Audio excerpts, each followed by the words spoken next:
Bonjour! Aujourd'hui, on va voir comment calculer l'aire totale de trois solides, soit la pyramide, le cône et la sphère. Alors, on va commencer avec la pyramide. D'abord, la pyramide, elle est composée d'un carré ou d'un rectangle. Habituellement, nous, on va travailler avec un carré cette année et de 4 triangles qui font le tour de la pyramide. Les 4 triangles, c'est l'aire latérale de ma pyramide, donc l'aire des 4 côtés. Alors, pour calculer l'aire totale, on a une petite formule qui ressemble à tous nos autres solides qu'on a déjà vus. Alors, on a l'aire totale égale l'aire des bases plus l'aire latérale. Donc, ici, faites bien attention, on est dans l'aire totale, donc on est avec les bases au pluriel. Mais pour la pyramide, on a seulement un carré. Alors, c'est une base. Et comment est-ce qu'on calcule l'aire d'une base? D'un carré, base fois hauteur, alors 10 fois 10. Donc ça va me donner l'aire de la base de ma pyramide. Ensuite, l'aire latérale, si tu vas dans ta feuille de formule, tu as une petite formule pour ça. Donc, c'est le périmètre de la base fois l'apothéme divisé par 2. Donc, c'est vraiment important de comprendre dans la pyramide qu'on a 2 dimensions qui sont importantes. Donc, on a la hauteur qui part du sommet de la pyramide et qui va toucher le centre de mon carré. La hauteur est mesurée à l'intérieur de la pyramide. Ici, on a une hauteur de 12. On a aussi cette partie ici, qui est vraiment comme qui suit le côté du triangle extérieur. Ça, c'est ce qu'on appelle l'apothéme.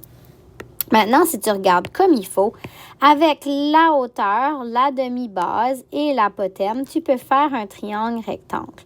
Ça, c'est la hauteur, ça, c'est l'apothéme, puis ça, c'est la demi de la base, la moitié de la base, parce que ça vient chercher dans le mi-temps ici.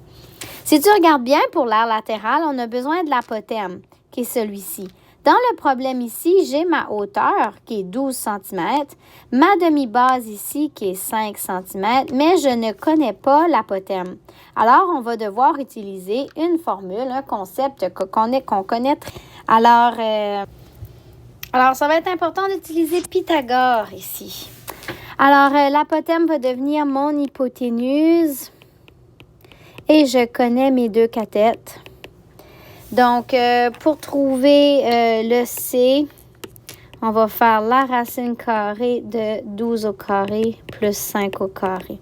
Si tu calcules ça, ça te donne une hypoténuse de 13, on est en centimètres.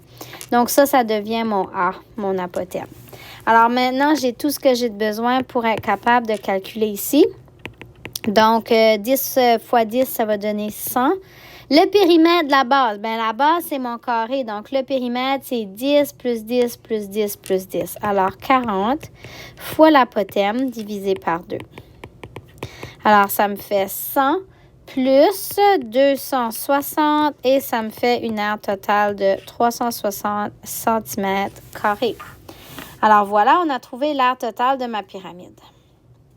Ensuite, on va faire le cône. Le cône fonctionne à peu près la même base. Le cône, c'est quoi? On a un cercle qui est ma base et au-dessus, c'est un triangle qui est roulé, qui fait l'aire latérale de mon cône. Alors, ma formule, la même, l'aire totale égale l'aire des bases plus l'aire latérale. La base, c'est un cercle.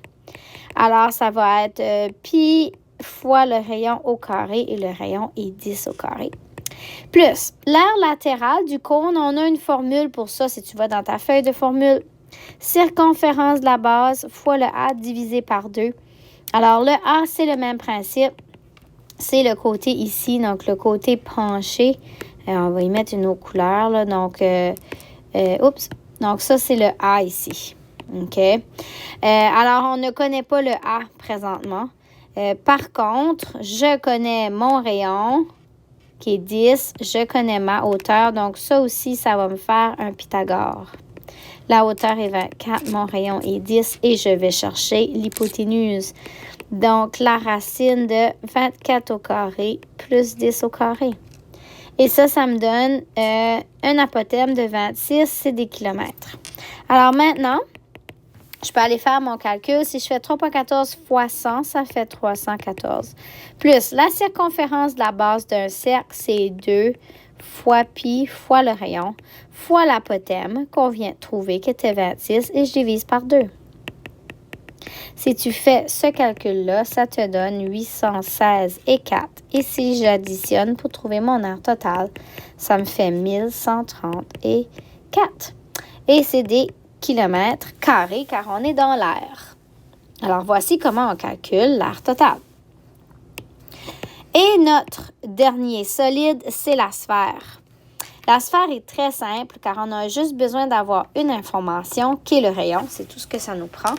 La formule, c'est pour l'aire totale, 4 pi r au carré. Aussi simple que ça. Alors, 4 fois pi, 3,14, fois ton rayon, 15 au carré. Et tu multiplies ça. Et ça donne 2826 décimètres carrés car on est dans l'air. Voilà!